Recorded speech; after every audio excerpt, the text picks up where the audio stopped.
आणि राज्यामधल्या विधान परिषदेच्या इतर सुद्धा काही जागा आहेत की जिथं लढती होणार आहेत।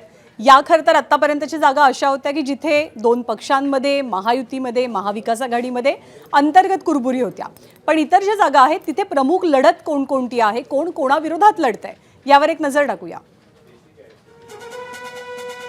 सांगली सातारा विधान परिषद धैर्यशील कदम भाजपचे महायुतीचे अधिकृत उमेदवार, त्यांच्या विरोधात शरद पवारांच्या पक्षाने दोन उमेदवार दिलेत, एक बाळासाहेब पाटील आणि अभय जगताप।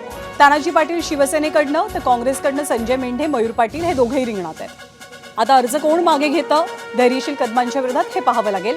जळगाव विधान परिषद महायुतीचे अधिकृत उमेदवार भाजपचे नंदकिशोर महाजन, शिवसेनेच्या बंडखोर उमेदवार रेश्मा काळे अपक्ष म्हणून मैदानामध्ये आहेत, तर भुसावळचे दीपक धांडे हे देखील शिवसेनेचे बंडखोर उमेदवार म्हणून समोर येतात। तर ठाकरेंच्या पक्षाकडनं शरद तायडेंना उमेदवारी मिळाली आहे। नाशिक विधान परिषद शिवसेनेचे महायुतीचे अधिकृत उमेदवार नरेंद्र दराडे, त्यांच्या विरोधात आहेत भाजपचे बंडखोर गणेश गीते, गोकुळ गीते। ठाकरेंनी इथे आपला उमेदवार दिलेला नाहीये। परभणी हिंगोली विधान परिषद शिवसेना ठाकरेंचे उमेदवार डॉक्टर विवेक नावंदर, शिवसेना शिंदे गटाकडनं उमेदवार आहेत सईद खान। यवतमाळ विधान परिषद दुष्यंत चतुर्वेदी, शिवसेनेचे महायुतीचे अधिकृत उमेदवार, पण भाजपकडनं बंडखोरी झाली आहे। नितीन भुतडा यांनी सुद्धा अर्ज भरलाय। अमरावती भाजप महायुतीचे अधिकृत उमेदवार आहेत प्रवीण पोटे, शिवसेनेचे बंडखोर उमेदवार आहेत गोपी किशन बाजोरिया आणि काँग्रेसकडनं हर्षजित देशमुख यांना संधी मिळाली आहे।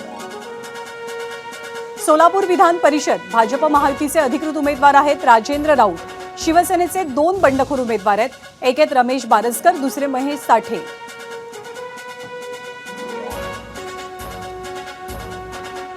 काँग्रेसचे मवियाचे अधिकृत उमेदवार सोलापूरमधनं आदित्य फतेपूरकर, पण बंडखोरी इथे सुद्धा झालेली आहे, कारण शिवसेनेकडनं ठाकरेंकडनं दोघांनी अर्ज भरलाय, धनंजय ढिकोळे आणि नागेश अक्कलकोटे, तर राष्ट्रवादी काँग्रेसकडनं वसंतराव देशमुख यांनी अर्ज दाखल केलाय। अहिल्यानगर विधान परिषद भाजप महायुती अधिकृत उमेदवार प्राजक्त तनपुरे, काँग्रेसकडनं अपक्ष म्हणून करण ससाने यांनी अर्ज दाखल केलाय।